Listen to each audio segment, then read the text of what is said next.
What is what is up, everybody, and welcome back to another episode of Sick Flicks with Dylan and Skip. I am your host and friend, here to review Death to Smoochy I am from here. 2002, 6.3. This is a behind the scenes podcast for Cox in Space.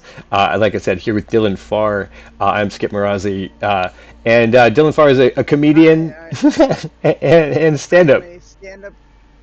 I am a stand-up comedian from Michigan, from specifically Ypsilanti. And if you don't know about Ypsilanti, it's one of those places you can go and sleep with a woman one night and wake up the next day and find out she's related to you. So that's Ypsilanti in a nutshell. what what a glowing review from Dylan. This is a behind the scenes podcast for Cox in Space. You can find out more at coxinspace.com. This is where we edit the animation as we talk about movies. Dylan and I are going to be talking about movies. Thank you so much for joining us. This is the first time we're on YouTube streaming live, so this might be the first time you're ever seeing us, but there are I'm more. excited for this. Hmm. Isn't it Yeah. funny? First time streaming live on YouTube. That's a big deal. Yeah, well, for me too. I don't know if you know, I've been doing this whole thing for about a year, and I've been keeping my face off of all the podcasts intentionally because I've been super insecure about my looks. I used to act, and try to get on film a lot. But as you see, I've aged quite a bit. Anyone who's followed me or looks back, and so I've been kind of insecure about that. But this is a new year. This is the beginning of Aries and taking a bold step forward. And so streaming on YouTube, getting that done so that you can see the information, like the animation as it happens while we talk about this. I figured, yeah, let's step it up in this year. We're increasing production quality, as they say. Well, I just got featured on a podcast called Good Times and Noodle Salad. Okay. Oh, that's awesome. I think you've been there before too, right?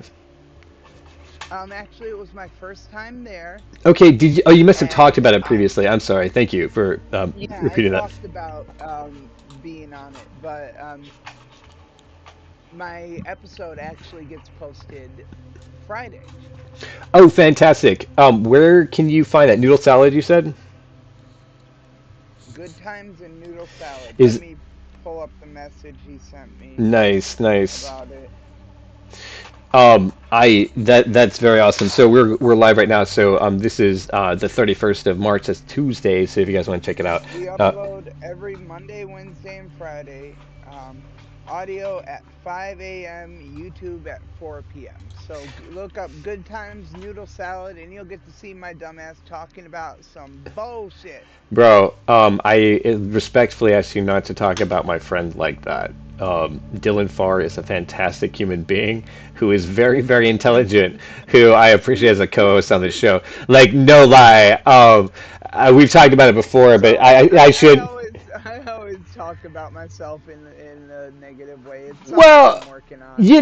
and that's the case. If like you've been like not the most popular of people, and fuck those guys because they generally end up to be narcissists, guys and girls. They generally end up to be narcissists. But yeah, negative self-talk is really, really easy to do.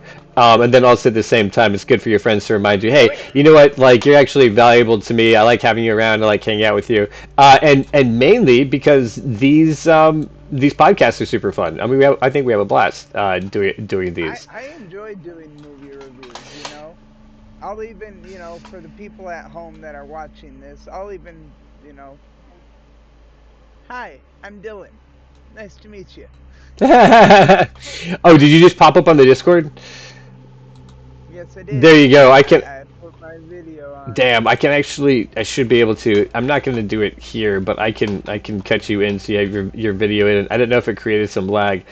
Um, but yeah, that's fantastic. My guy right there, Mr. Dylan Farr.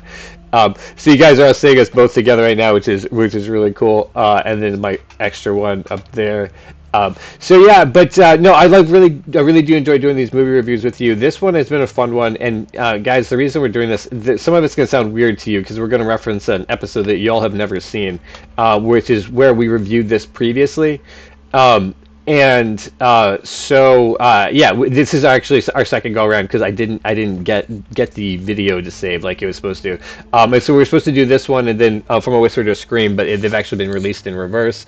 And we're doing, but Death to Smoochy is 2002. It's 6.3 on the IMDb as I was entering it. But it's also one of Dylan's favorite movies, which is why I thought it was significant for us to take a look at, for that reason, is because I think it does tell like the type of films that Dylan likes. And this one, as we talked about in the previous review that we did of it, really does show the type of comedy, the dark humor, the what is it? Oh yeah, Danny DeVito like really goes into the dark comedy.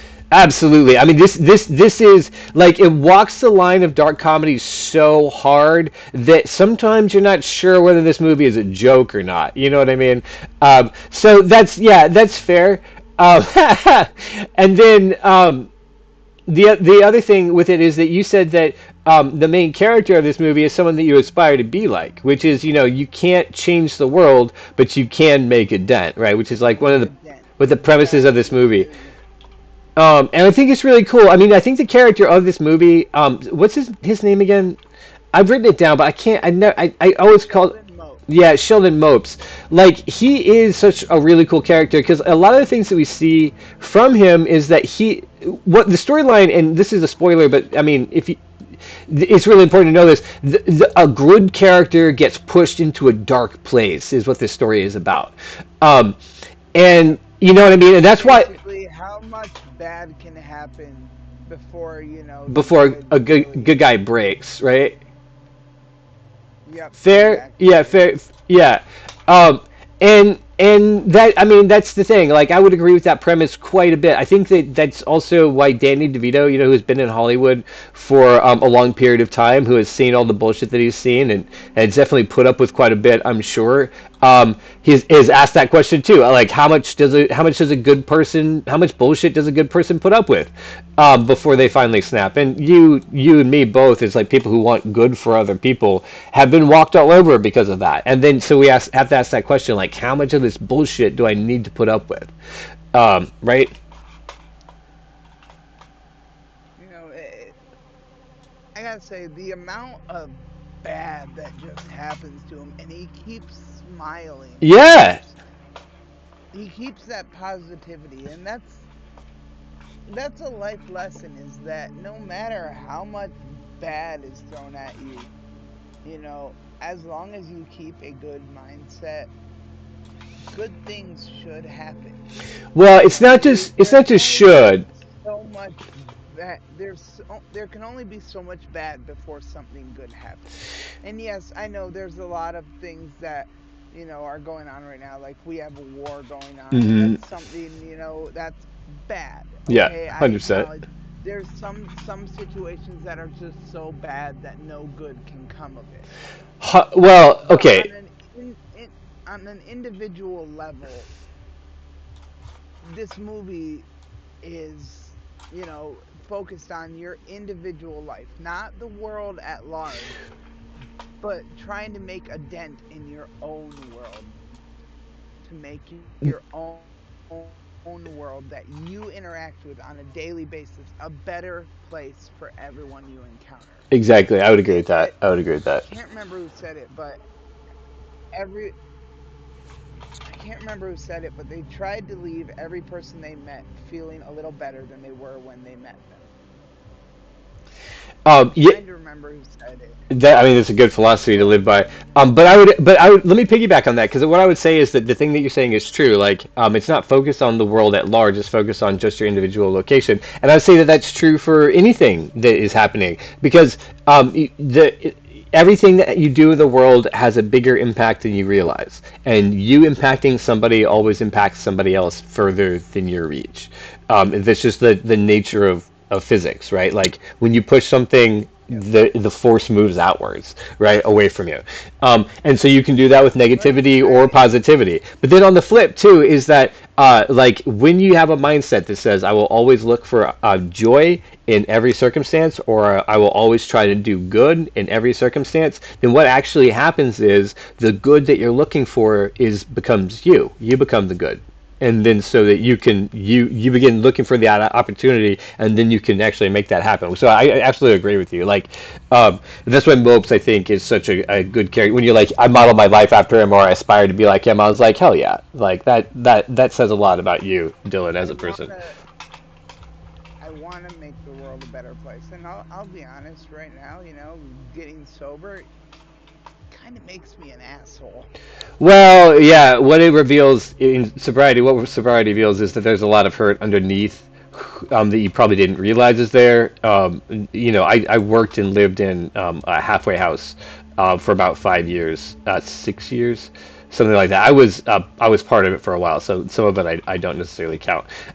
But in that case, but yeah, no, like people came in and then they started to reveal like why they had an addiction to begin with, and that's because they all had a lot of hurt underneath that. Like the world is not a nice place to grow up in, and there's a lot of places that people have grown up in, and situations that they've been that hurt them.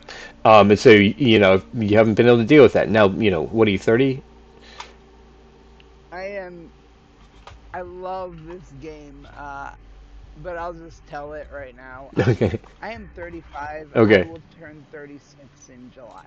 Okay, so yeah, you're 36, and so like if you haven't been sober for most of your adulthood, because I think you said it was in your teenage years that you started, then you now have 20 years of stuff that you have to deal with. Yeah. Yep. So Yeah. 20 years of bullshit. yeah, you know what I mean? So yeah, that makes you not a nice person because you have to work through it. I've been finding that out too, like in my relationships. Like I was like, I'm fine, I'm happy, everything's good when I was single because I spent a lot of time being single. And then now I'm in a relationship, I'm like, why am I upset about everything all the time? And then I was like, because no one was bothering me on this shit before. And I was fine when no one was bothering me, on being close to who you were, and having like a constant companion. Um, Yep. yeah, but now. It becomes different when you hit a Well, relationship. it's just different, like when you put yourself in circumstances that where where it builds your character. Like you have to rise to the occasion.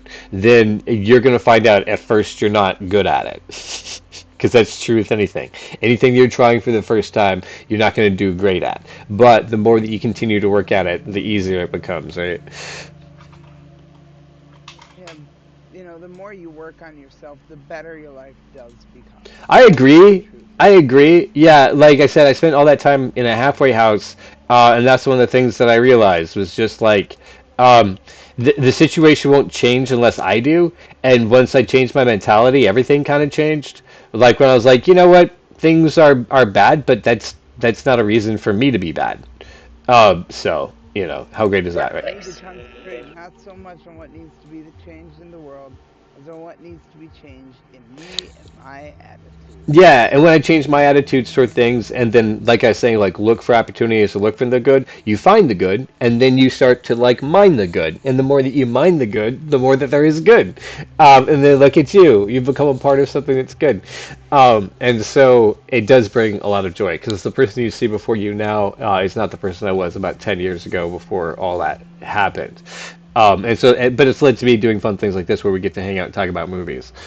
So, uh, Yeah, like I'll be honest, a year ago I probably wouldn't have taken you up on doing these reviews. But when I got sober, that's when I started thinking I need to do something like this. fun. I remember, yeah, exactly. That's what happened. And now we're talking about one of your favorite movies, Death to Smoochy. Yeah. And We've talked about several of my favorite movies on this channel. The one we haven't talked about yet, though, is a classic, and we do need to talk about it is at it some point, and Jaws? that is Jaws. Ah, yeah. No, Jaws. see, I've been saving Jaws because I know it's very special, and I love Jaws too. It's Spielberg.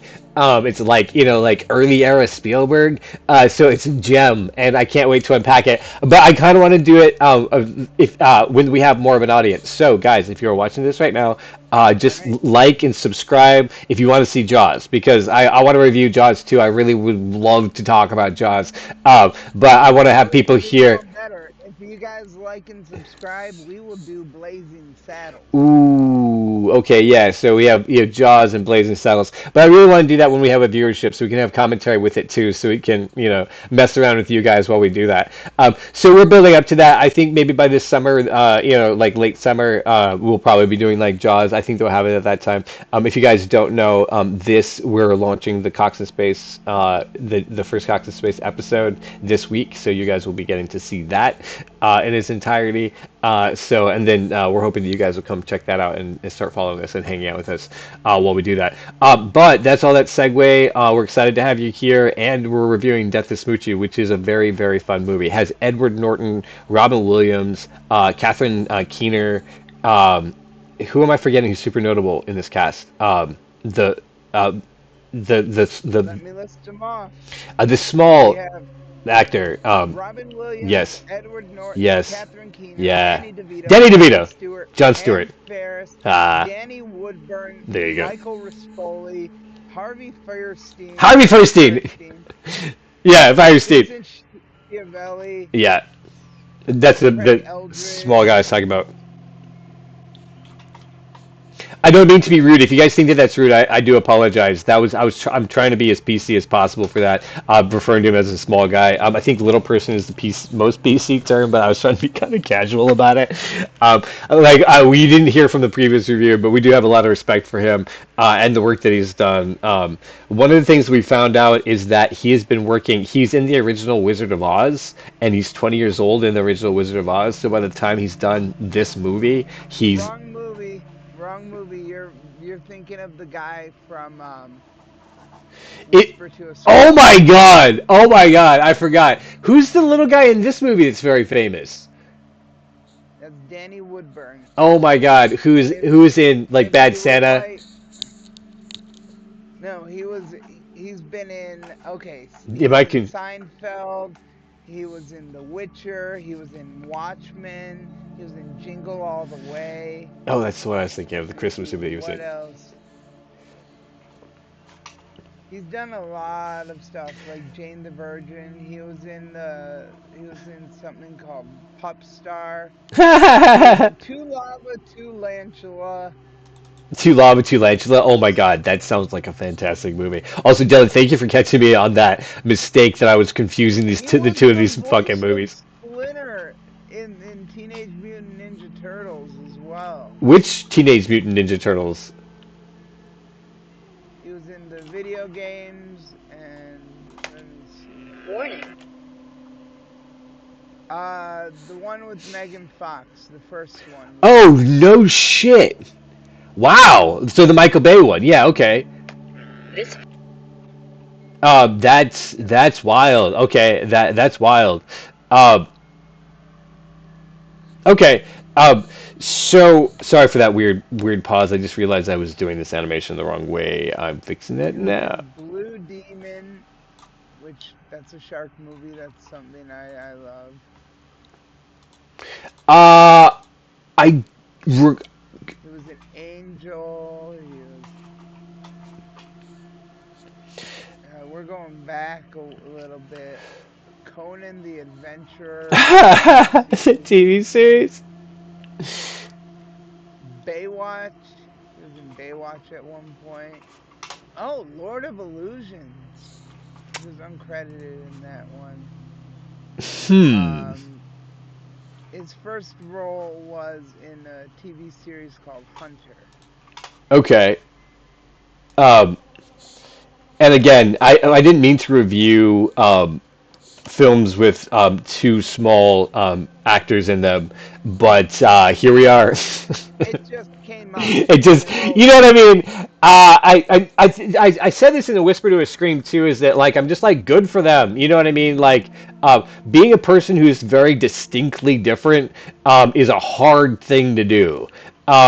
So that they've done it, that they did it is just like like bravo guys. I'm same with Peter Dinklage, like making that work for him for as long as he has, and actually become like just like a recognized. And then he criticizes Disney about doing Snow White and the Seven Dwarfs. And I'm sorry. The thing turned out to be a travesty, and I think part of it was the CGI dwarfs. I think that was a big thing. They didn't use Was little you people had for the dwarves in the live action version of Snow White and the Seven Dwarves. no, they had these abhorrent looking CGI Why? monsters. Why are you doing live action without live actors? Like, I get it, fucking That one, lions. I get Peter it. Dinklage caught a lot of flack for that one. He caught a What? lot of There is a backlash whole bunch of working small from actors who would love to have that role and are talented. I know that's exactly that was the argument that was made. Oh, And wow. Wow. some people online believe it's because Peter Dinklage wants to stand out as a little person actor and he doesn't want competition. Mm, Some people mm, speculate that it's No, to me but that's the same as doing blackface. You don't cast a person in the wrong race and put like makeup on them when you have a whole bunch of actors of that type. You know what I mean?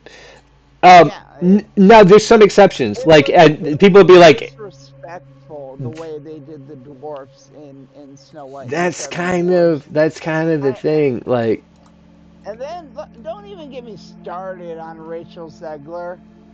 Okay. the actress who played Snow Um. White. Yeah. Okay. I have not seen that. And that is unfortunate that the Snow White review has derailed this. We probably do need to review it. I think we've talked about Snow White a couple of times before. And maybe we should just at some point be like, well, maybe it's awful. But that's kind of off brand for us because one of the things we do like to do is talk about films that we like a lot. One of the things I like about the way that this movie starts is that it starts with a big musical number with Robin Williams as Oh he's my God, he's Robin Williams Rainbow is Randolph. fantastic. And this is one of the reasons that I think people should watch this movie and why I love that we're reviewing this movie is because Robin Williams is in it and he does some very classic Robin Williams things in this movie.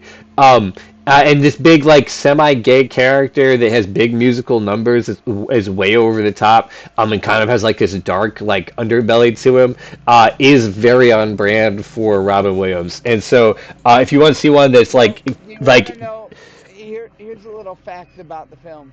okay. Robin Williams received a Razzie Award nomination for Worst Supporting Actor for his performance as Randolph in this film. What And is the lost to citation? Hayden Christensen for his performance in Star Wars Episode 2 Attack of the Clones. So, Oh my freaking god. Are you kidding me? That first of all, I can't believe that. What reasons did they give him a Razzie for? I guess because the movie bombed, so they were just. Well, that's When a fair. movie bombs, they rip it apart. Yeah, that's Hollywood fair. will rip it apart if it's not a big success story. I think one of the things we talked about with this film is that it's neither too satirical or too sweet. It hits kind of this middle area. And that's one of the reasons you're kind of like, it doesn't do well. Um, Also, let me call it out here at the beginning of it instead of waiting until the middle and sinking this one. The way that they treat his cousin, the cousin of the mob family in this movie, I really do also think is one of the reasons why this movie doesn't work well. Um, because Well, we're supposed to care about Moochie at the end of this movie, but they were kind of treating him like garbage throughout the entire movie, like he's a burden. Um, and so let me get that out of your way. What are your thoughts on that? my thoughts on it are it was different time periods, so they Mm, treated mm. people with um mental what is the word I'm looking for? Mental deficiencies a lot different than they do now. That's fair. Like I got called the R word growing up. Right, That was right. the thing. Yeah, They that's in the didn't give 90s. two shits. They would call you whatever the hell they wanted. I got told I fucked somebody's goldfish and got it pregnant. That was the most original Wow. bullying Wow. insult I mean, I've heard. that is definitely some original bullying. Goddamn, dude. You No, fucked my goldfish, man. You fucked my goldfish. Some people, man, they really do got some And active that's how imaginations. monkeys are made. Oh my God. Um, so yeah, no, so that's the case. Yeah, and you're right. In some ways, you'd say that this movie doesn't age as well. With that, but okay, so the movie starts with, and this is why we started talking about the midgets. I'm sorry. Oh wow, I've insane being distasteful. The small people is because the movie starts with a song called. Your porn search history is coming out, my friend. They're gonna search my phone and find out that I do have this image that I think is hilarious. It's this naked midget. Goddamn, I did it again. Small woman actress. Um, but she's holding like a semi-automatic weapon, with it's as big as she is. And it is hilarious. I think it's the funniest image that I have ever seen in my goddamn life. And she's on a green screen too, so you can use her in any circumstance you want. Anyway, so. Okay, I'm just gonna come out and say it. I Mm. love little people porn. Some of those Wow, women are wow. just beautiful, just beautiful women. Yeah, And they're like, pocket size. well, that was I what. just want to take them home with me. One of the things I was going to point out. This is the topic of what we're doing on our first live show, anyway. But that yeah, like little people are people too. And so like outside of fetishizing them, like they're like it's awesome that that They get to act. yeah, like there's a place for them. And It's sometimes. really interesting. The little people being performers comes from a very dark history too. Do you mean just in general, like? You know the dog, the dog in The Wizard of Oz got paid more than the little people actors got paid. I did not know that. Wow. Okay, gotcha. And because they were more like they're considered like freaks, right? Is that kind of where the thought is with that? Yeah, that's why little people are always used in, like, if a movie has a movie or show has a freak show, you'll usually see a little person in there Gotcha. because they were very prevalent because it freaked people out. Like, oh my gosh, look, what's wrong with this person? Nothing's Right. wrong with them. Well, and then That's let's. just how they were born. Like, look at me. A lot of people are like, what's wrong with him? Why is he the way he is? I'm sorry, I'm autistic. Just the way that I'm That's born. how I was born. And then back to the point of like why Peter Dinklage would be upset that they're not using actors is because they've worked very hard to get respected, for one. So like that's why I'm like blown away again with Snow White. But again, circling back, I feel like this is doing this review again has made us not want to do this review because we're like, oh, we've talked about it before, but there's so much we've got to get through, Dylan. The first number is "Friends Come in All Sizes," which is Robin Williams performing a very suggestive song on a kids show with a bunch of little people singing "Friends Come in All Sizes" and saying things like, "Is some friends like to toss and some friends like to catch. Some friends like the grass and some friends like the snatch." Let me see if I can find the lyrics. Also, one of the things that we didn't call out the last time is I want to point out that he says rainbowrandolph.com, log on, it's not free. Like he's just so much into the marketing from the very jump and how like dirty like kids shows are. That is of course the joke that Danny DeVito I believe loves about this, is that the kids shows are so sinister they're run by a guy named Harvey Fierstein. So All right, I'm gonna do this. Friends come in all sizes. That's a fact. It's true. All the colors of rainbow from mauve to blue. The names are different. The shoes don't match. Some like to toss and others to catch. One may say grass. well, others say Others snatch. say snatch. Because friends come in all sizes. Take it from me. Golly gee, size doesn't matter when you want some friendly patter from a pal who is true and will lift you up when you're blue. You can count on him, he can count on you. It's true. So It's true. Friends come in all sizes. Yes, they do.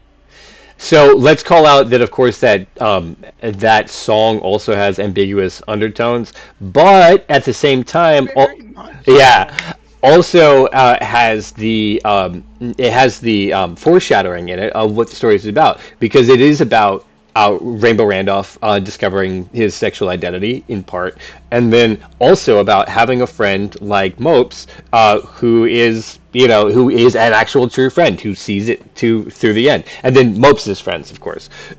So I think it's really cool. Like this movie, it didn't do well, and there's some reasons that it didn't work that we addressed earlier, No, it but. didn't. But I think that there's a lot of like layers to this film that are really missed, and obviously Danny DeVito being a director to this film is one of them. Since he has a lot of friends in the business, he has a lot of experience both on camera and off camera. Since this is not his first film, he understands how comedy works because he knows and lived with the best people who performers in the business. So yeah, there is some things that didn't make it work for the time. Also, 2002 is a tricky time for edgy, dark movies. It's because I think we're coming out of that late '90s thing at that time. So maybe it was that sort of thing.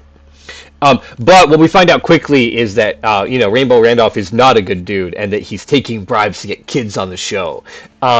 And it has some shady overtones to kind of the Epstein, Brian White stuff that was going on in Hollywood at that time, but does treat it fairly lightheartedly because it's just to get the kids to dance on camera and nothing more than that. Um, but yes, Yeah, it was basically it was just, yeah, I can get your kid on stage. Yeah, yeah. He can sit on my lap and things like that. hmm The whole 9 yards of the kids that get picked out of the audience to like be part of the big performance number. yeah. That's what he was going for. In no way, shape, or form does Robin Williams' character in this show any sexual interest in children. No, yeah, none at all. I just And wanna well, they treated I it wanna preface they that. treated it very lightly. While he is exploring his and understanding who he is sexually, his orientation, because he doesn't know, it comes to dawn on him too that he is a gay man, or he is more effeminate than he thought. But that is about adult relationships and never in any way insinuated towards the kids. So again, Yep. they tread that very lightly. That there's a point in this movie where he yells about a bunch of genitalia we'll talk about, and he does that in front of kids, but it's never suggestive towards them. It's always destructive towards Smoochy. So Yep, he's anyway, trying to destroy Smoochy's reputation, and that's but one of in the things. reality, he's tearing his own reputation down. That's the thing. I was just gonna say, like, I love about Death to Smoochy is that it is about the death to Smoochy. That's the main arcing story. But the underbelly of the story is like the destruction of Rainbow Randolph and how he does it to himself, and how that destruction kind of becomes a rebirth only because of Mopes. Like Mopes is the one who kind of pulls him out of that because he's a friend to the end. Um, so yeah, it's really cool. And so Rainbow Randolph gets busted. Jon Stewart and Catherine Keener get together to discuss who they can have replace on this time slot, and it turns out all And the all the mascots, all the children entertainers are fucking dirty, right? yeah, they all have some sort of like really dark history going on. um, It's yeah, actually it's just it's implied that one of the entertainers like had a sexual relation with Jon Stewart. they don't want to talk about it. And then it Yeah, turns out, I mean, spoilers, right? But at the end, that she has no room to talk because she's had a sexual relationship with like most of them. Um, yeah. because It's she's a child star groupie, as she likes to say in it.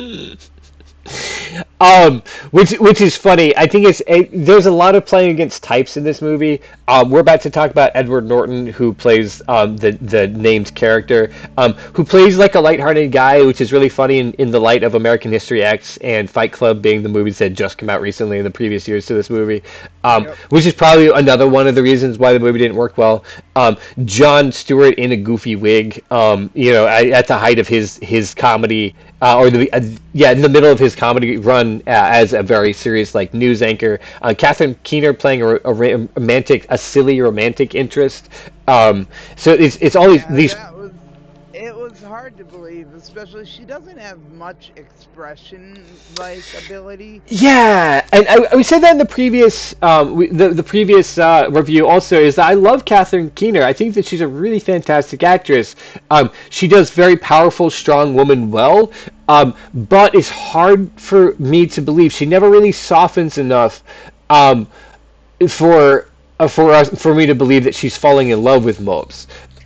Spoilers for this movie, and I wish that wasn't true. Like I wish that she had. Um, but she's so good at playing her type. I think that breaking it for her was hard, and maybe Danny wasn't the one to try to get that out of her. You know what I mean? Because he probably was like, "Yeah, fine, he's good." I think Danny DeVito is a very like laid back actor or director. He's probably really fun to be on set with. And we're just having a good time here, people. Like let's get the shots. We're on set. Let's make it happen. And I don't know. I mean, like Kubrick is obviously a bad example because Kubrick like was very abusive to his actors on set. But like, I don't know if he would have.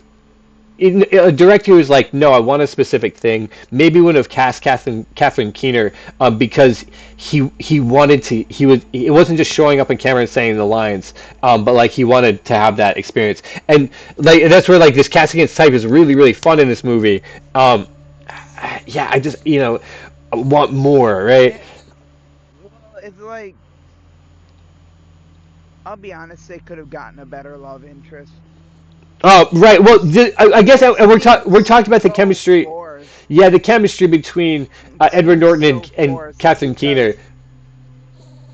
because Yeah, because they were just like, This video is not oh look, suitable this for is the main children character, or the and we need a workplace. love interest for the main character, and he's helping her understand, oh, the way I look at kids is wrong, and I need to change the way I handle situations. yeah. Really good Again, job. to make sure that this is not misunderstood, the way that Catherine Keener looks at kids is that she. Sorry, I lost my train of thought. But she looks at them as Best wallets with description pigtails. is wallets with pigtails. Yeah. Exactly. And it's really she's representing what the heart of the movie is about. And why I think Danny DeVito wants this to be the subject of a film, why the writer wants to be the subject of a film, is because it's really easy in entertainment, I think, to just think about the bottom line and the dollar and stop thinking about the audience and who they are and what they represent. Why you're trying to give them entertainment to begin with. And so I think she does a really good job for that. Like I think that she's the perfect casting for that high-powered exec who's gotten her into that place. Um, in my opinion, maybe the story should have been written, so she goes through like a Scrooge moment without necessarily falling in love with him. You know what I mean? Like I don't know if it's necessary for Mopes to fall in love. In my opinion, For Mopes to fall in love with yeah, her. Mopes It seemed really forced. Well, here's the thing. I think the ending to me feels like it's made to be a Hollywood ending, and I think the producers probably had a lot to do with that. In my opinion, probably the ending is something closer to the lines of finding out that Mopes is kind of asexual, and he just loves people, and like that's all he needs. As long as the world is becoming better, like that's is like all the enrichment that his life requires, right? And I think that the Ice Capade show at the end is like basically the big musical number that a lot of producers want in Hollywood, so that they have something to be like, and we did this big thing, this big spectacle at the end. Uh, Yeah, that's how the movie I feels to me.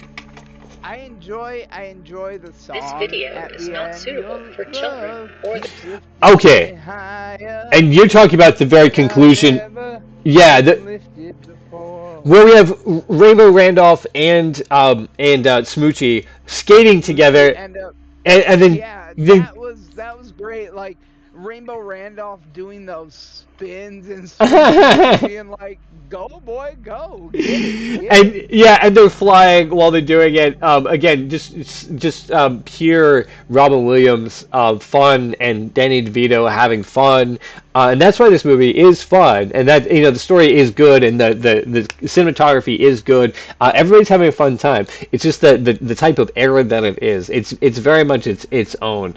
Um, when we introduce Smoochy, when we first get introduced to Smoochy, Edward Norton in this film, he has the worst fucking Catherine, Smoochy costume in on the planet. It's like a soccer, no, it's like a hockey helmet that's painted pink with googly eyes on it, and then like a foam horn. He's wearing like a jumpsuit that's pink. oh my gosh, we'll get you off that smack. Oh yes, we Oh will. yes, we will. We'll get you off that smack. Oh yes, we Oh will. yes, we will. So I'm sorry, this song needs to be talked about. that will get you off the smack Just song. Is that the one you're referring to? yep. And Let's see. and it does. That's how we're introduced to him. When we first meet Smoochie, he's playing for heroin addicts or at the methadone clinic. So as they're starting to fall asleep, they're listening to Smoochie, and that's how good of a dude he is. And so I like that that's his introduction. Do you want to talk about the song a little more? It it's just this little song that you don't expect it to be really a big number or anything, but just the way it's sung, it kind of grows on you the more and more like you hear it. I'm Uh, trying to find the lyrics for it we'll because get you off it that smack. Oh yes, we will. we'll get you off that smack. Oh yes, we will. Oh, we'll get you off the smack. Get that monkey off your Smack back. and lead. Get that monkey off your back. Oh, we'll get you off that smack. Oh yes, we will. Cause the smack Not gonna can lead lead to to crack. crack. Oh Oh yes, yes, it it can. will. The smack can lead to crack. Oh yes, it can. And then he looks at the one guy. He's like, Carl, you know what I'm You know talking what I'm about. talking about. We're giving up that smack. Oh yes, we are. Just that childlike glee of singing about getting people off smack And right, is exactly. perfect. That's Mopes. That's Smoochie's character. It's Sheldon Mopes. He's so great.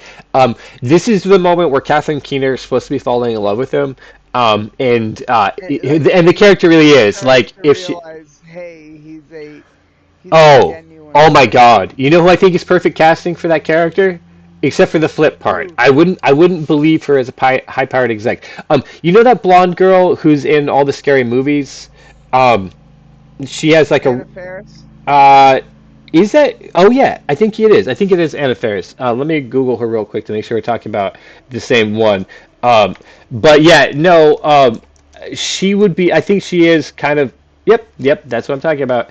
Um, she would be like of the era, kind of like a love interest that I think would fit the Edward Norton thing. Although it's hard to see her in a suit being a high-powered exec, kicking him out of the room. She would do it kind of She's like got a whole she's got sassy. a whole show now about being part of AA and stuff like that. Interesting. Yeah, so if I was recasting this movie, I think I would be putting Catherine. I'm sorry, Anna Faris here instead of Catherine Keener. Um, I think in my if I'm shipping in my brain, I think Edward Norton and her looking at him in this moment is kind of like really cute in my imagination. I'm pretty sure I've seen that shot with her before.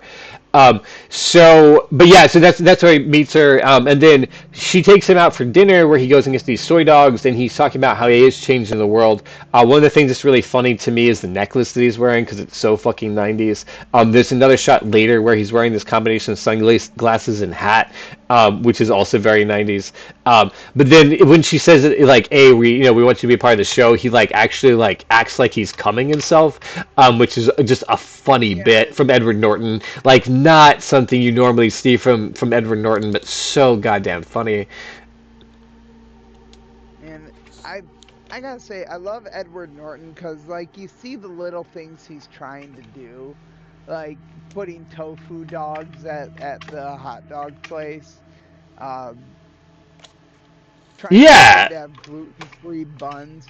Like, you see him trying to make a difference, and everyone's just like, "Fuck off, dude."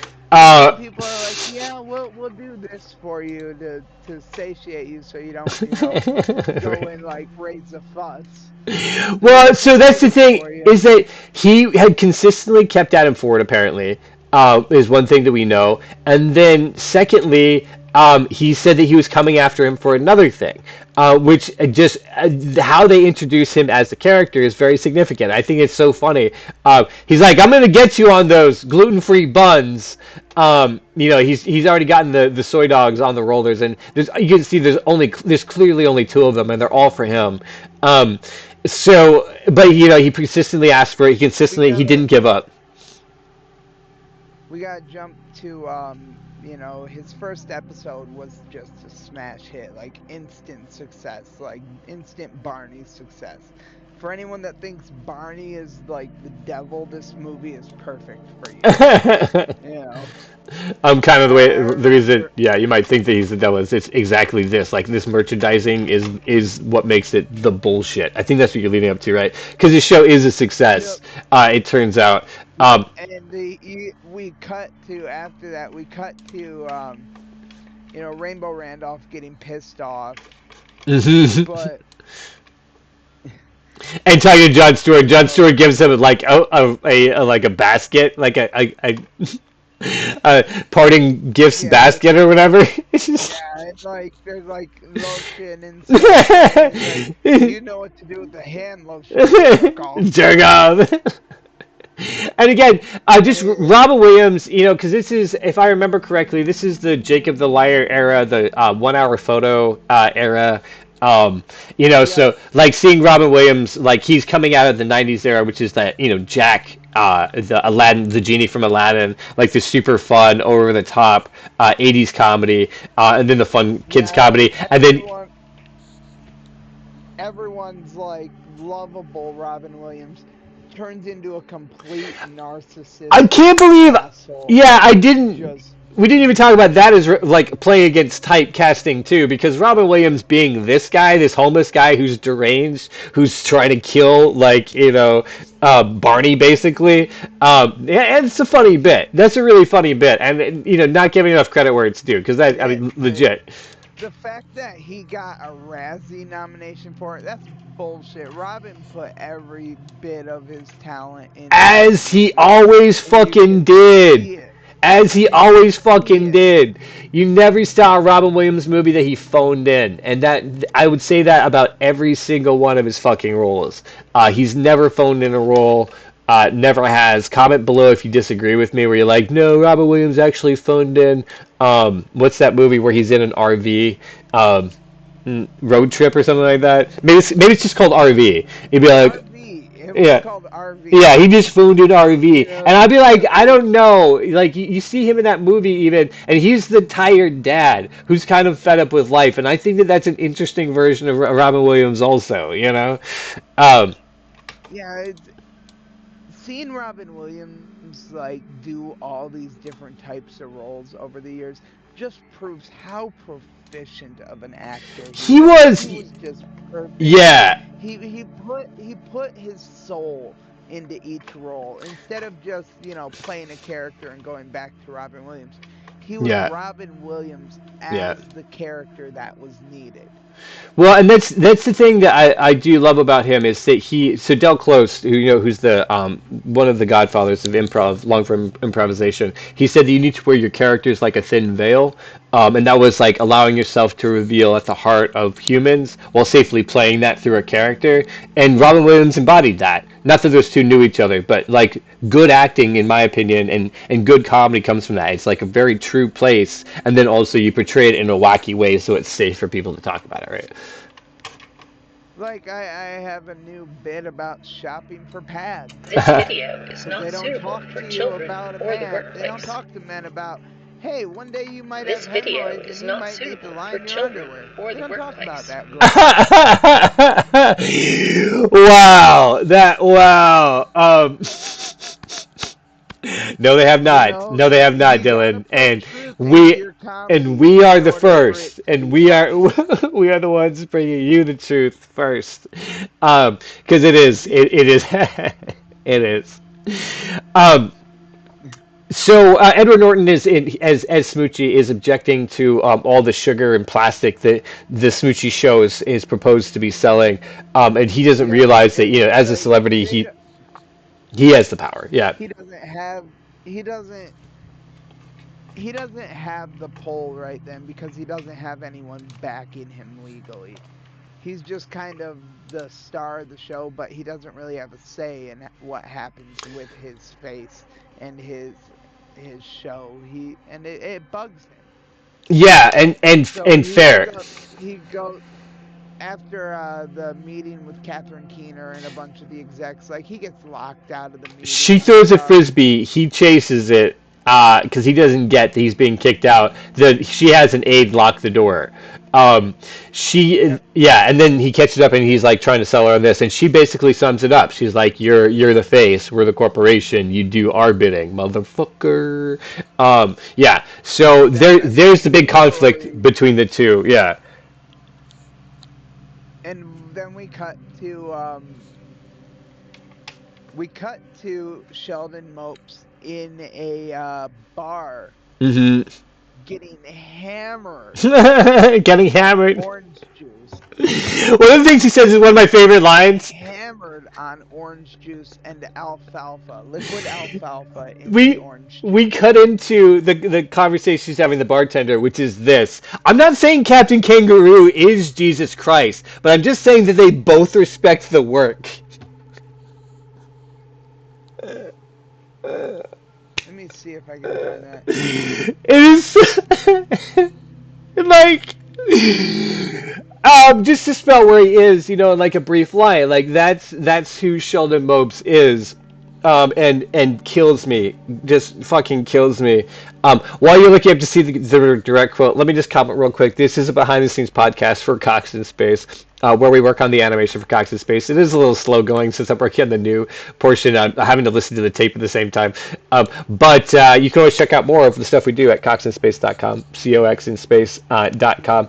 That's going to have our new trailer up there. You can find our Discord to help to figure Captain out what we do it. Kangaroo, Yeah, please. Captain Kangaroo, like Jesus Christ, was someone you could really believe in. With those guys, it wasn't all about the bells and whistles and the rickety racketa. It was all about the work, especially Jesus. Especially Jesus, he says. Like. Hammered on orange juice. Orange juice and alfalfa. So And then that's when Danny DeVito's character Burke enters, he does. Well, let me pause real quick. and he Dylan, do you want to call out your socials real quick just so people can check you out? We're you can find me on all socials at Autistic Spitfire Comedy, except for Facebook. You can find me under my government name, Dylan Patrick Farr. Dylan Patrick Farr. Check him out. He is a very funny stand up. And if you are in the Michigan area, you can find him. So Or check you that out. can book me if you run a show. Please book me. And I then could use the and stage. book him. Yeah, and you'll find out very quickly. He is funny, and you should book him. Yeah, so check us out there. Check out the podcast that we've done. Welcome if this is your first time to the show, and welcome back to all the people who keep tuning in.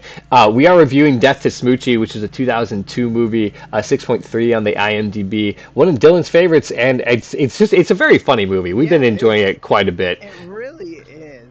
And we've been doing a detailed breakdown of it. Like, Just and to we get sidetracked so easily talking. You and I have a lot of fun with it. a lot of fun with these Way too movies. fun. Yeah, for real. And so, like, if you guys are into, a couple autistic comedians talking about their favorite movies as we work on innuendo-laden cartoon, this is probably your podcast. So check us out, like us, subscribe, and share. Let's get back to Death to Smoochy, because we're about to introduce the sinister underbelly of the Children's Network, and that is, as you called out earlier, Fierstein. What's his first name again? Ralph Fierstein.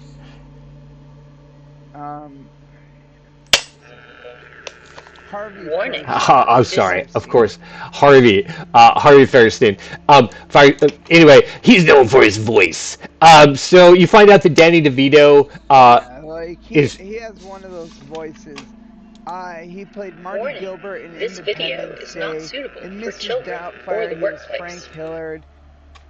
He was the voice of Yao in Mulan. Of course, 1998. of course, yeah. He was in Bullets Over Broadway. Let's see, what else? Very recognizable face, very recognizable voice. In fact, we meet him in profile in Shadow when Danny DeVito calls him to be like, "We've set up the deal," or something slimy like that.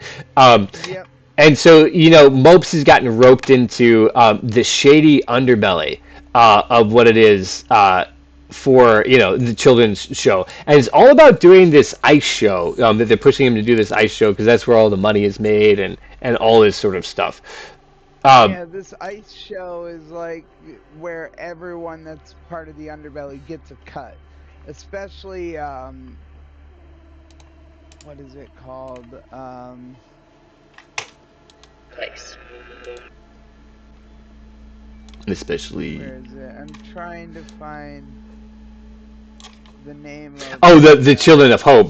Is that what you're talking about? The yeah. Mercy. Yeah, The Parade of Hope. Parade of Hope Foundation. Parade of Hope Foundation, which is run by these mobsters who are really willing to kill over it. So that's the conflict in Death to Smoochy, and it is fun. I'll give you that. It is super fun. Why is that acting weird? Let me see. We have Rainbow Randolph at one point trying to get Smoochy canceled. So And he does. replaces the cookies that Smoochy made Yeah, with with a phallic one, cookies. penis cookie. It's really kind of creepy and weird for a second, because he is like creeping in the bushes or whatever. But Yeah, he's like he's hanging out in the shadows and stuff. yeah, And it's just at one point like Sheldon, pulls out a cookie and he's like what Ah, the didn't make this oh. Also, we should point out that It's, Sheldon has a new costume at this And point. the kids already know what it is. Like, Yeah. the kids are giggling. They're all like They're like, gasping and giggling. It's a rocket ship. It's a rocket It's ship. a rocket ship to fly us to Jungle Land. They were doing Cox in space before we were. Before we were doing Cox in space, yeah. Absolutely true. And the thing is that Robin Williams then does a thing that he's a classic Robin Williams, where he just starts doing this riff where he starts naming all the things, like all the synonyms for the anatomy. Willie, the one-eyed one, The one- cock and balls. It's a penis.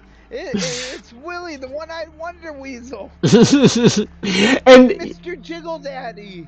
he actually gets thrown down a flight, or falls. He says, "I can take myself," and he falls down a flight of stairs and spits out his teeth.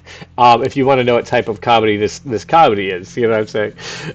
Yeah, it's hilarious. Like, all these things he tries to make happen, and, like, karma just bitch slaps him each time. So Each time. he's ultimately disgraced, and we also introduce Spinner at this point, which is a disgrace, or a boxer who's taken too many hits to the head, who is absolutely in love with Smoochy, because he has the intellect, capable of loving Smoochy. And again, this is Spinner. This is a character that I just wish that they had treated with more like Lars and the Real Girl sympathy, where they just loved him for who he was, in all of his grace and and oddness, instead of needing him to be something else. Yeah, instead of...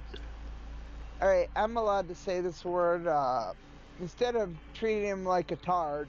Yeah, well, that's what I think. That's what you're saying too. Like, I think that we in 2026 know that The bit's a lot funnier when you support the person that doesn't seem like they have enough, or they aren't enough, and then everybody believes Yeah, in them, and then they do well. Like that's a much funnier bit than being like, oh, I'm so shocked that you would do something, and I can't handle that behavior.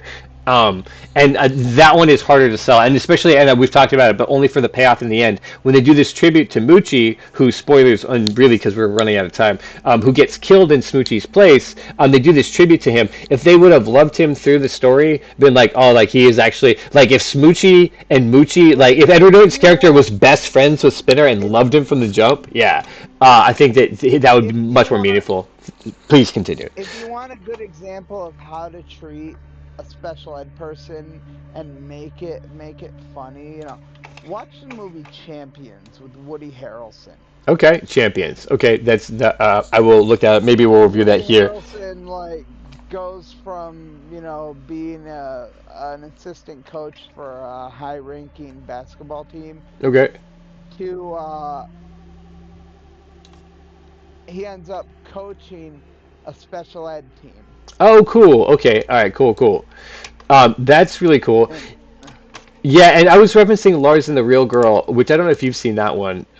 We should review that at no, I some point. haven't. It's absolutely one of my other favorite, one of the in the top five favorite movies, and because it's about this guy who he's really socially awkward, and so he gets a sex doll to kind of like have a relationship with, but he doesn't have sex with her because he wants to date her first, and everybody around him treats it like it's normal that he's having a normal relationship and help him through his first relationship together.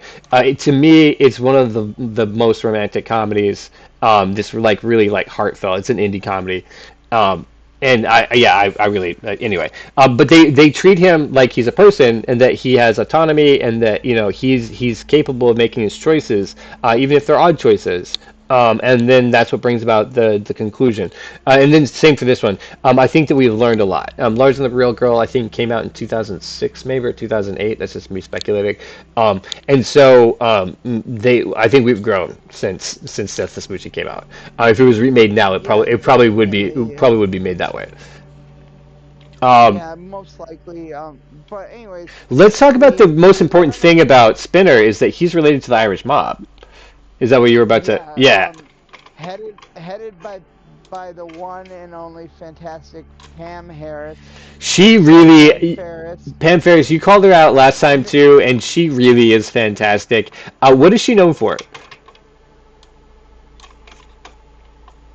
She was Mrs. Trunchbull in Matilda. Okay, obviously Danny DeVito likes to She was act with her. Aunt Marge in Harry Potter and the Prisoner of Azkaban. Oh, okay, yeah, of course. Let me see, what else was she in? Uh, she was in Children of Men.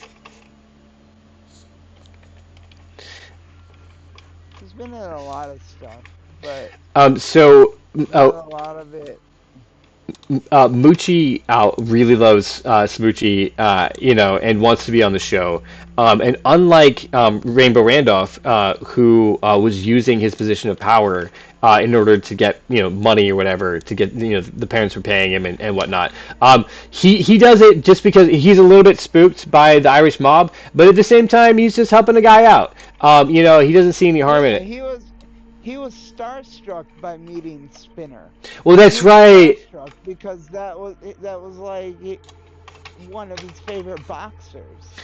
And so, like, and again, And a reason why I wish that they showed that adoration for him because he does fuck up on the show, especially when he does come out as Moochie. And he's probably not the best like person to actually be on the show because he is a little bit slower. But he loves it, and that's actually one of the things I love about the actor who played him is that the actor who plays him does not mock that character at all. He plays Spinner, the Moochie character, with absolute sincerity, and I love him for it. Um, so there you go. and I really enjoyed this movie though. Like with all its faults, it's just a fun movie. It is. I'm sorry for tearing apart. I think it is the second review I'm looking at it more critically than the first time that we saw it. But it's just it. Of Yeah, course, it is so funny that it's the mob that's running these children's organizations, and he's got to play ball. Uh, yep.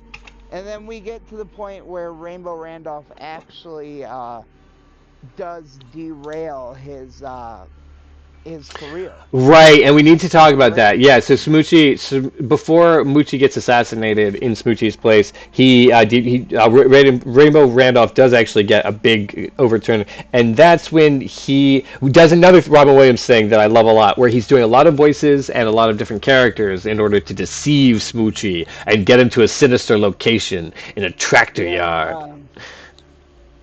Fetal Kunkel or whatever his name was. Fetal kunkel. Yeah, of course. I'm sure that means something dirty. I'm actually scared to Google it because of Robert Williams I don't will put he will put filthy I don't jokes remember in. I don't remember what the name was that he chose, but I remember Sheldon trying to explain like who set him up, and he's like this Fetal Kunkel guy.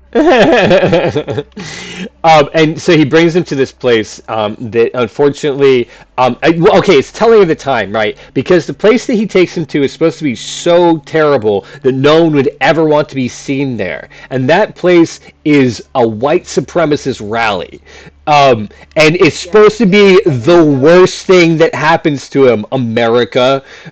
So just so you know no, how far here's we've the thing. come. He doesn't realize it's a white Right, supremacist rally. right. That's the thing. He goes He's on the not in stage support. in the dark with just his guitar and a spotlight on him. And And I he want to starts point out, singing sorry, because he's been told he's been told it's a children's benefit, and so he goes to do it, and he starts singing friends, friends, we all got friends. I got you and I got me. And like he gets so nervous with just the spotlight on him. He's like, "Hey, it's kind of hard to sing to your friends when you can't see them. Can we turn up the house lights maybe?" And it turns up the house lights, and there's instantly just white supremacists everywhere. yeah. So With leather, the the full symbolism, yeah, the the symbols, the flag red drops down flag. behind him, and he basically gets set up and railroaded for being at this rally because Okay, the rally gets raided right. Because again, by the let's remember FBI. those types of organizations are considered bad. Those are bad Yes. people, and the cops should Yep. arrest them. They should not be cops. Just so that we're pointing that out. That is what the message of Smoochie is, and is important for our time as well, right? Good people are not Very associated much with those so. types of fucking people. The man with the small mustache and everybody who thinks that races need to be separated by color are fucking idiots. I'm gonna say it here first. So, The anyway, worst part is my neighbor thinks races shouldn't like date outside their own race, and she's a like 70-some-year-old Romanian. listen, it's I'm it's like, it's an it's an old thought from a long time ago, right? It's tribalism exactly, that like grew up it, and got passed down so from generation to generation. that's Um, how she was raised. That's how she was raised. and people And have been. There is understanding for that, but if you're still stuck in that, and you've met people on the internet, and you've I realized that agree. people across the world are pretty fucking cool, then your racism is bullshit. Um, so No, anyway, she well, I just want to point that out she's in this got movie. that she's got this thing like she's got this thing about it, and I'm just like, okay, Nancy, you do what you do. Uh, I'll go clean up your dog poop, but I ain't agreeing with what you're saying. Right, and that is the key.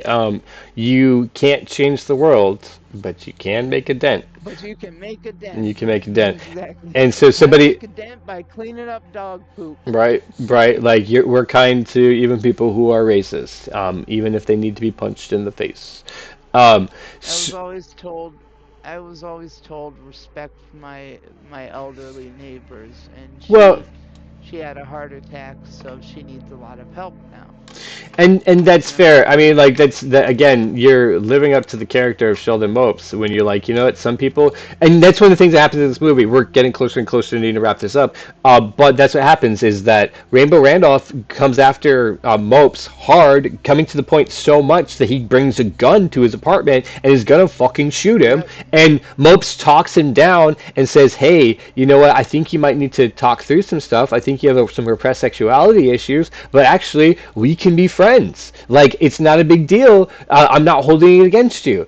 And so, like that really speaks to And the that's character the and what you're first saying time too. that Rainbow Randolph actually felt seen. Yeah, and that's the You funny know, thing about this. being this big child entertainer with millions of people that watched him, he didn't felt seen. Yeah, And sometimes that's the best thing you can do for someone is let them know, just hey, I just see you. see you. Yeah, that is I one of the. acknowledge your existence. That's a big thing. To me, that is what love is. Like people just taking the time to be like, I see you, man. Like you exist, and I'm hearing you. And you know, even though I don't necessarily agree with you or understand necessarily what you're talking about, I'm taking the time to listen, right? Because that's it. The nice thing about being around people who care about you is that you know they know who you are and like who you are. And so yeah, that's the best thing you can do is just be like, hey, you know, you're a human who takes up space, and we enjoy your presence there. Um, so Sorry. it's okay. Two things that happened that I wanted to talk about. One of them is that okay, let's get into the conclusion because we Smoochy kind of have to at this point. Smoochy ends up getting He assassinated. gets assassinated. The wrong guys. It's the Parade of Hope guys who kill him. They killed the wrong. We've been misled this entire time. There's a big a new assassination attempt that's going to be drawn on Smoochy at the Ice Capades. Yep, and at that point, that's after the Parade of Hope guys get killed by the Irish mob. Right, that's right, because they do the hit on Moochie. The Irish mob pays him back. He does find out that his manager, Danny DeVito, had set him up. And so, in a twist of fate, in some ways, you know, Chekhov's gun, the gun that Danny DeVito gave Smoochy is the one that he chases him through the alley in the Smoochy costume and is going to shoot Danny DeVito, but it's stopped in the nick of time by the Irish mob, Moochie's family, Yep, who have become its they, friends. you know, because they try to kill him in front of Not kids. suitable for That children sets him or over the the edge. He's workplace. like a person he trusted Warning. tried to kill me. He's like I can't do this anymore. He's angry. He's at his wit's end, and he's ready to stop being Smoochy the Rhino and start, doing things his way. Yeah, and that's it. I mean, that's really the question in the movie, right? Like, how far can you push a man who is good, who is very, very good, and we see that in all the ways that he is throughout this movie. It's not an act, it's not a show. He's actually a good person. How much can you push a good person before they finally snap? And that's a weird premise for a comedy, but also really great because it is a good question. Uh,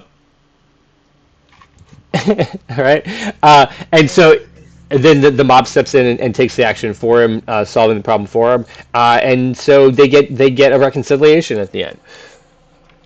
yep, and like Robin Williams ends up saving him from getting assassinated. If it wasn't for Warning. Robin Williams' This character, video Rainbow is not Randolph, suitable for Sheldon children probably would or have the been dead, workplace. killed by a junkie named Buggy Ding Warning. Dong. Right, Buggy ding dong. Which so that's how this movie is. It's like that sort of thing. That some of the characters are like the assassin. The assassin is called Buggy Ding Dong, and it's intentional. They did that on purpose. It wasn't an accident at any point where they're like, oh, whoops. I mean, yeah, I it's think it's one of my favorite reviews. I think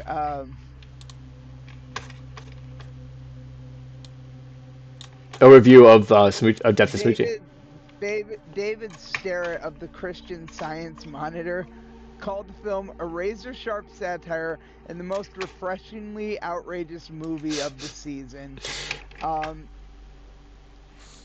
You know, Fair, and it really is. I mean, and that's the thing about this movie. Dark comedy that really treads into satire, talking about like how dark it is in entertainment. And again, early 2000s, like this is before all this like the Epstein Island stuff comes out. For instance, in the time that we know of, the Me Too movement has started, and Danny DeVito is kind of calling it out in a very dark, satirical way. And maybe that's the only way he felt safe to do it. You know what I mean? Um, I so. think one of my all right. Jay Hoberman of the Village Voice praised the film, saying Death to Smoochy is often very funny, but what's even more remarkable is the integrity of DeVito's misanthropic vision. Yeah, and I would agree, right? Like, and that's really what makes this movie work. I think that's why we should celebrate it and people should watch it.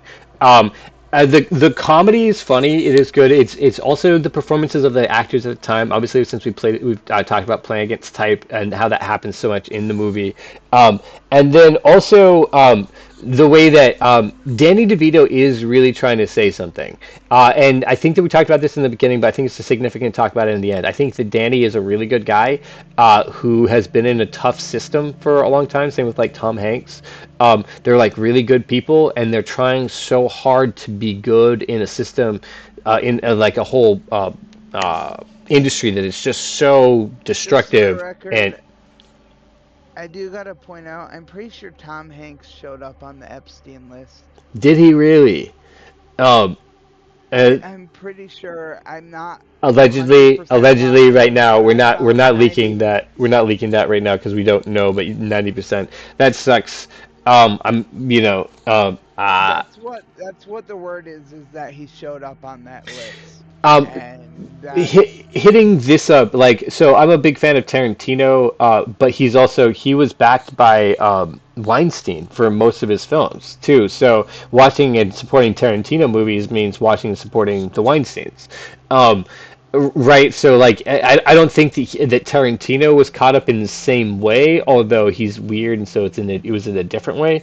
But yeah, for that, I think that's unfortunate. But like yeah, but I think that Danny is calling that out. Like Danny is I think that he is a really good guy. I don't think you would see him show up on a list like that. Um, but I think that he's like in entertainment, it's so hard to be good because people like want so hard to like take everything they can. Um, and so for you and I who are comedians, I think that is like just a movie to us that kind of resonates. Like we're comedians who want to do good in the world. That's what Cox and Space is all about, spreading happiness across the universe. Um, you right. know, Exactly. You can't change the world, but but you you can make can a make a dent. dent. Yeah. Um, I think that we would be remiss if we didn't. Okay, fact check. Okay, Fact check. please tell me Tom Hanks is not on the list. Okay, this is from 2020. So, um, Warning, this video is not suitable for children or the workplace. Warning, this video What's the is word, not man? suitable for children or the workplace. um, all right. The direct answer: Hank's name is not in the court files released so far, okay. but this article might not be up to Warning, date. this video is not suitable for children I or the Well, he's workplace. saying I'm that not it's sure. 6 years old and the files weren't even released at that point. I think that it would be more of a scandal if it was, although who knows? Comment below, guys. Flame us if you believe that we're incorrect. Give us supporting facts and documents if we are correct. On that, again, we're not leaking it here. That was just what Dylan heard and was reporting back to us. But I was just trying to point out, yeah, the heart of Death to Smoochie is that, like, and I think that that's important for us to remember too, especially on a show like Cox and Space, like what we do here. It's that is we want to provide wholesome entertainment that is kind of fun. It's not really for kids, but Yeah, it's the same idea that like we're not trying right. to take Definitely advantage of not for people. kids. If we do a Blazing Saddles review, that is definitely not for kids. And that's fine. There are This more adults video on the is not planet But than there suitable are for children. children So, or the workplace. I will say Madeline Warning, Kahn's legs this are video. amazing. and we will say They were that. amazing. We will save that for Sheesh. a Blazing Saddles review. My man, I think we've talked about it multiple times on the show, but if you guys support Dylan and his excitement for Madeline Kahn's legs, we, we, we will get that likes and subscribe so that we can do that review, that Blazing Saddles review for you. As you guys have been seeing, the animation goes really slow. It's a slow process. I'm going to keep working on it. What I'm doing right now is I'm doing like the Gen Z Reels cut of the Cox and Space promo, so that it works as a reel. So it's definitely a lot of extra camera movement, which I haven't done. So that's it's kind of tricky for me to do it because I'm having to think about it. But as far as this movie goes, Dylan, what are your thoughts overall about it? I love Death to Smoochy. Right. Absolutely love this movie. It is one of my top 5 favorites because of just how it is. I know a lot of people are going to be like, well, he likes bad movies. I'm like, no, I just like movies that have heart. I Yeah. like movies that have heart to them. When Yes. somebody puts their excessive time and effort into a film, that film deserves praise, of some kind. Like Oh, even that's right. Waterworld, Waterworld Wow. deserved praise, I even The mean, Postman deserves they're praise. they're filming on. Wow, you've got you don't really like Kevin Costner. It sounds like even Dancings with Wolves deserves praise. No, but I the like some Kevin Costner films, but does each one have to be like 3 hours long? they just You can't cut a know, single frame. He's probably in his contract. They can't cut a single frame out of a Kevin Costner film. If he's in the frame, you can't cut it. oh, Uh, so you can cut the frames where. yeah, So we're just gonna have a movie of what 7 Degrees of Costner. yeah, exactly. Like you're like, well, we have to cut the film. And you can't cut him out of it. We'll just cut the rest of the plot out. It's just him. So, yeah, it might be a film. I'm Why not. do I get the feeling a movie like that would actually get like watched and Hmm. like some kind of award or Like, like a. like the Postman that only has Kevin Costner in it, right? Or like Waterworld that only has Kevin Costner. It's an interesting premise. I'm sure somebody will want to do that cut. I would love to see it if you guys want to do it. Please post it or a link for it in the comments below. Yeah, so these are the types of movies. I mean, this is the thing with Sick Flicks with Dylan and Skip, and thank you guys for tuning in to it with us, is that we don't necessarily like good movies. Because in my opinion, there is no such thing as a good movie, since movies are kind of subjective to why you like them. Sometimes you like a movie because of the soundtrack. Like Baby Driver. Baby Driver is not a great Oh, movie, but the soundtrack and the way they integrate the soundtrack with the film, fucking fantastic. Sometimes you like a movie because it has a lot of heart, like this movie, or like the meet the what's that Peter Jackson movie with the that's like basically the Muppets. Meet the Smooches, Meet the Feebles. Um, Meet the Feebles. yeah, Okay. so sometimes you like it because it's got like it's just something you've never fucking seen before on film. Like that's a reason to like a movie. Or like if you want to watch like Baby Driver, an early Johnny, not Baby Driver, Crybaby, with Johnny Oh my Depp, God. right? Which is John Waters' films are all about kind of like the disgust of like or like the grittiness of being alive and capturing that stuff. And there's movies like Herzog, where like they aren't necessarily good in that the narrative is kind of like fucked or like like you're not sure exactly what you're watching. Like Grizzly Man, right, is a documentary, a Herzog documentary. I loved Grizzly Oh Man. my God, it's That fantastic. was Yeah, but it's also that, it tells the that, story of like a very tragic story of a man who oh wants yeah. so much to be a part of the My mom Bears that he gets himself cries. eaten by My one. mom cries because of Grizzly Man. Fair, My I mean mom fair. cries because of Grizzly It, Man. it is a very powerful film, and it's, in some ways Timothy people. Treadwell. Yeah, some people would say necessarily isn't good because it's sad and it's a documentary, but like those are the types of films that are like there's tons of sick flicks that have really great qualities to them, that I think people are sleeping on, and Death to Smoochy is one of them. I think that Danny DeVito's like quirky heart is one. Edward Norton playing somebody different, this fun guy, is really fun. Robin Williams in fucking anything from Robin Williams Mork having and Mindy to Boulevard. the self-destructive, like, narcissist that ends up rising like a phoenix to redeem himself. That's a great role, and I'm glad they had Robin Williams doing that. He did it perfectly. I don't Absolutely. care what anyone says. You can't tell me otherwise that Robin Williams didn't do a good job with his character. Hell yeah! Like R.I.P. Robin Williams. I would have loved to. We talked longer about Robin in the last one, so we don't necessarily have to commemorate him so much now. But like, I would have loved to see Robin in his later years. I know that he has some complications, so he may not have been able to be the person that he was. It may have been a degenerative disease that was causing that. And so maybe he was afraid that he couldn't deliver the same way and that he'd be letting his fans down, or whatever. There's a number of mitigating factors we don't know. But I do really miss him, and I would have loved to have continued to see his work because for me, Robin is doing the thing that we should be doing with comedy, right? We should be bearing our souls or like putting ourselves into it. Yeah, Every bit of ourselves 100%. into it. You never phone in a performance because it's worthwhile. That's So why somebody people is watch watching. my stuff is because it's genuine. Yeah, 100%. It's genuine. It's straight from the heart, Warning. and it's got This video honesty. is not suitable for I mean, when children you or talk the about a guy workplace. saying, when you hear a straight guy talk Warning. about obsessions and his obsession is eating pussy, that's an honest opinion for a guy like me, okay? And fair, like it needs to be talked about. That's why that joke works so much, is because they're like, oh my god, he's talking about shit we don't normally talk about. In the bedroom speak. But this boy just be talking about it on stage. What's going on? um, Then the front teeth come out and people go nuts. and people go nuts with them front teeth coming out. Oh yeah.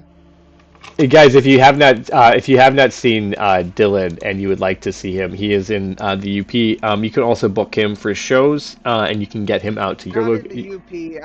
I'm in the Lower Peninsula. Fuck, I'm sorry, dude. I said that twice. So in the Lower Peninsula, in Michigan proper, as they say. Plague.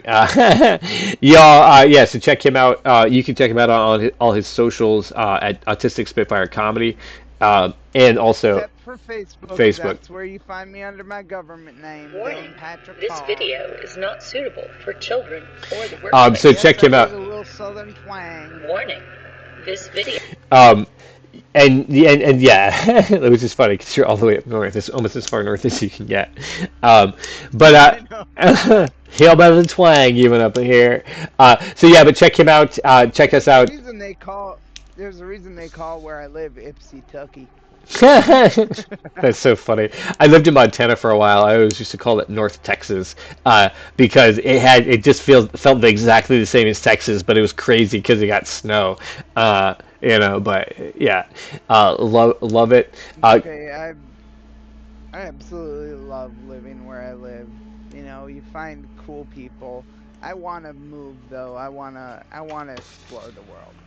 That's a dream for me, is to be able to travel. 100%. There is a lot to see, a lot of films to see, a lot to do with Cox in Space and other entertainment. Guys, thank you so much for tuning in with us. Continue to check us out.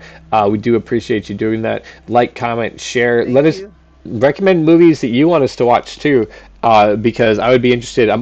That's the thing about this show for me, is that I love film. It's the same thing with music. Like, you can be like, you want to listen to music? I'm be like, yes, I want to hear what type of music it is. You want to watch a film? I absolutely do. What type of film is it? So that I can learn more and see more. So yeah, that's why with these ones. The next movie that we're going to be reviewing is Everything Everywhere All at Once, which is an A24 film. Starring a lot of great actors whose names I'm forgetting now. I think Michelle Yeoh is one of them. Scream Queen from the Halloween franchise, and many, many other movies. Jamie Lee Curtis is in it. The actor from the Karate Kid movies. No, I'm sorry, Indiana Jones movie, Short Round. It came back, I believe, for this. This is like his adult breakout role. Is this movie? We have Michelle Yeoh, Stephanie, I don't know how to say her name. Jamie Lee Curtis, Ki Hui Kwan. That's the guy I was talking James about. Hong, James fucking Hong.